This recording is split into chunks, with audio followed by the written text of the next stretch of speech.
SuperCard SD. This thing came out like back in the 2000s. It's basically a flash card that lets you play Game Boy Advance games on your original hardware. It comes, as you can see, with a micro mini SD adapter, which is very rare, very hard to find, so don't lose it. And the cartridge, at least up to my knowledge, there is no option to buy it with a memory card or SD card, micro SD card. Does not matter.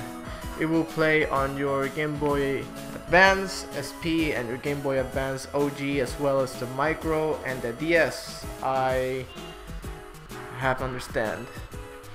This thing boasts that it can play movies, images, music, ebooks, as well as the game, which it does. But I never figured out how to play the movie or the images or the music. As well as compatibility, it has a good fair amount of compatibility playing all your Pokemon games and all your that compatibility issues. It's maybe some games are not compatible with other game with the flash card due to mostly chips, the things, extra things that the programmers put in there to give it more boost or How about setting it up? How long does it take? I think about, how much does the download take? Like 10 minutes? Around that. Once you have the ROMs, it's really easy to do. It's just press on the add button, press delete if you want to delete the games, and press out when you're done with picking up all your ROMs and stuff. Make sure that the directory is set to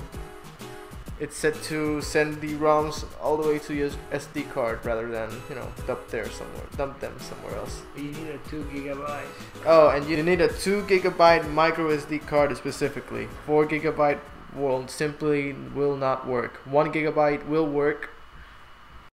You can use 1 GB SD cards, but they're harder to find this day and age. So I recommend using the 2 GB micro SD card rather than because they're just better, and it's better just to use the maximum amount of capacity rather than